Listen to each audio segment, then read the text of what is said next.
Welcome back to my channel. সকল বন্ধুকে আমার অনেক অনেক ভালোবাসা। আজকে আমি আপনাদের জন্য নিয়ে এসেছি নতুন একটি টিকিয়ার রেসিপি। আপনাদের কেমন লাগবে মনে হচ্ছে আপনাদের হয়তো ভালোই লাগবে। তো দেখা যাক আমি কেমন করে বানিয়েছি আর কী দিয়ে বানিয়েছি টিকিয়াটা। আমাদের ঘরে না মোটামুটি ভাত একটু আমাদের বেঁচে যায়। একবার কী হয়েছিল, হঠাৎ আমার ঘরে আমার হাজব্যান্ডের বন্ধু এসে গেছে। এবার কি দেবো খেতে, একটা সময় কি হয় মোটামুটি ঘরে সেরকম কিছু থাকে না, তখন চিন্তায় পড়ে যাই কি দেবো। তো ভেবে বুদ্ধি বের করেছিলাম যে ভাত আছে, তো সেই দিনই আমার প্রথম এই টিকিয়াটা বানিয়েছিলাম। তো আমি সঙ্গে সঙ্গে সেই ভাতটাকে নিয়ে, আর ছোলার ছাতু ছিল ঘরে, সেই ছোলার ছাতু দিয়ে আর পেঁয়াজ, রসুন, আদা কুচি, ধনেপাতা কুচি, কাঁচা লঙ্কা, মোটামুটি এইগুলো ঘরে আমার ছিল। আর ডিম ছিল না, না হলে তো ডিমের অমলেটই করে দিতাম, কিন্তু ছিল না, ছিল শুধু ভাত। সেই প্ল্যান করে আমি কি করেছিলাম, ভাতের টিকিয়াটা আমি প্ল্যান করে বানিয়েছিলাম।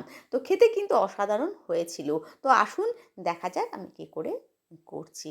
তো আমি প্রথমে সবগুলো একদম কুচি কুচি করে নিলাম, ধনেপাতা, রসুন, আদা, কাঁচা লঙ্কা, পেঁয়াজ সব কিন্তু আমি একদম ছোটো ছোটো করে কুচি কুচি করে নিয়েছি, কারণ এটা টিকিয়া বানাবো, তো একটু ছোটো ছোটো করে নিলে কিন্তু সুবিধা হবে।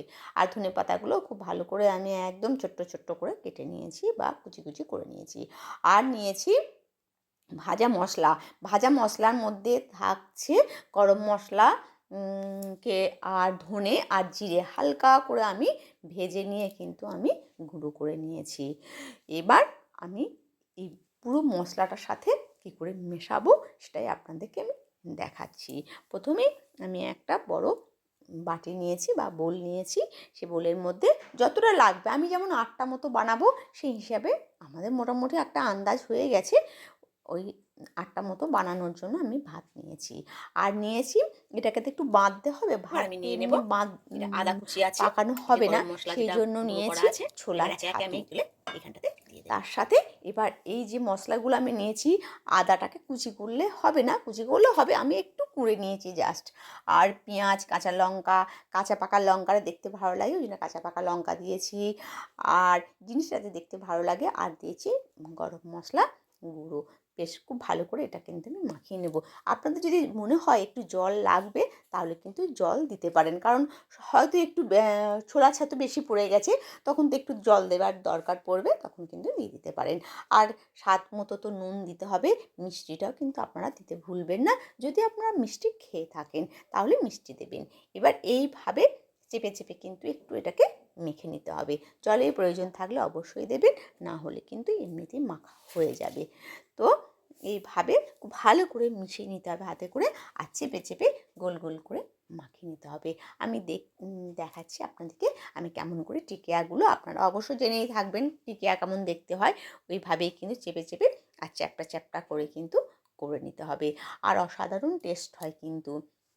তো বন্ধুরা, আমি এটা অনেক দিন আগে করেছিলাম, সেটা আজকে হঠাৎ মনে পড়ে গেল যে আপনাদের সাথে শেয়ার করে দিই। আপনারা এটা খুব সন্ধ্যেবেলাতে চায়ের সাথে, বাড়িতে কেউ হঠাৎ অতিথি আসুক আর না আসুক, এটাও কিন্তু আপনি একদিন বানিয়ে সকলকে খাওয়াতে পারেন। বন্ধুরা, এইভাবে আমি কিন্তু সব টিকিয়াগুলোকে বানিয়ে নিচ্ছি। আমার কিন্তু সব টিকিয়াগুলো রেডি হয়ে গেছে। অল্প তেল দেব। এবার আমার তেলটা গরম হয়ে গেছে। এবার একে একে টিকিয়াগুলোকে আমি এইভাবে ছেড়ে দেব। খুব বেশি কিন্তু এগুলো ফ্রাই করব না, একদম টিকিয়া সেকে সেকে সেকে সেকে নেব। খুব বেশি কিন্তু আমি ফ্রাই করব না। ব্যাস, সব কটাকে আমি দিয়ে দিলাম। খুব বেশি করিনি, অল্প করি, আপনাদেরকে করে দেখাচ্ছি যে হঠাৎ যদি বাড়িতে অতিথি আসে আপনি কী করবেন, যে মাথায় বুদ্ধি খাটিয়ে ফটাফট করে কিছু বানিয়ে দিতে হবে, সেই জন্য কি করা যায়। আর ভাত তো আমাদের মোটামুটি সকলের ঘরে থাকে, যেহেতু সবাই আমরা মা লক্ষ্মীর সেই জন্য রোজ আমরা তো মোটামুটি একটু করে ভাতের চাল বেশি নিই, যেন কোনো দিন কোনো মানুষের হঠাৎ করে এলে তাদের খাওয়ার কোনো অসুবিধা না হয়। সেই কারণে আমরা একটু ভাতের চাল বেশি নিই। আর ভাত বেঁচে গেলে হঠাৎ কোনো লোক এলে এইভাবে তাদেরকে করে দিলে পরে সস টস দিয়ে তারা কিন্তু খুব সুন্দর খেয়ে নেবে আর বুঝতেও পারবে না এটা কিসের আপনার টিকিয়াটা। তো আসুন দেখে নিন, ভেজে নেওয়া যাক এবার। ব্যাস দেখুন আমার ফ্রাই মোটামুটি হয়ে গেছে, হালকা হালকা করে সেঁকে নেব। এবার একটু করে উল্টে দেব, ব্যাস তাহলে হবে। এইভাবে প্রত্যেকটিকে একটু একটু করে উল্টে দেব, তাহলে এইভাবে ব্যাস আমার কিন্তু একদম হয়ে গেছে।